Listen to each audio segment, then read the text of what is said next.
మనం ఒప్పుకోం గానీ everybody is sexual. ఎందుకంటే మన సెక్స్ కే పుట్టాం కాబట్టి. అందుకే మన అబ్బాయిల కళ్ళు ఎప్పుడు ఇన్స్టాగ్రామ్ లో ఆంటీలను ఎతుకుతూనే ఉంటాయి. నువ్వు ఫిట్నెస్ తో లవ్ లో పడితే ఫిట్ గా ఉన్న ప్రతి అమ్మాయితోనూ లవ్ లో పడినట్టే.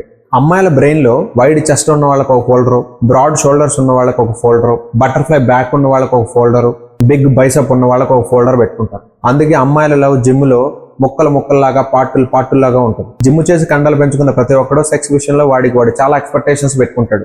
జిమ్ చేసే వాళ్ళందరూ కూడా సెక్సువల్ గా మేము చాలా తోపు అనుకుంటారు. వాళ్ళ బాడీని చూసి సిగ్గుపడే అమ్మాయిని చూస్తే వాళ్ళు మరీ రెచ్చిపోతారు. వాళ్ళకి తెలియదు ఏంటంటే అమ్మాయిలు జిమ్ చేయకపోయినా సరే జిమ్ చేసే అబ్బాయిలను కూడా అల్లాడిస్తారు. సెక్సువల్ గా చాలా స్ట్రాంగ్ గా ఉంటారు. ప్రతి అందగత్తె వెనక ప్రీ వర్కౌట్ తాగి అలసిపోయిన ఒక జిమ్మర్ ఉంటాడు. వే ప్రోటీన్ తాగి ఎదవైన ఒక బాహుబలి ఉంటాడు. 6 ప్రోటీన్ మీల్స్ తిని వే ప్రోటీన్ తాగి ప్రీ వర్కౌట్ వేసుకొని 4 మల్టీవిటమిన్ టాబ్లెట్లు మింగినంత మాత్రాన నువ్వేం జానిసిన్స్ అయిపోవు.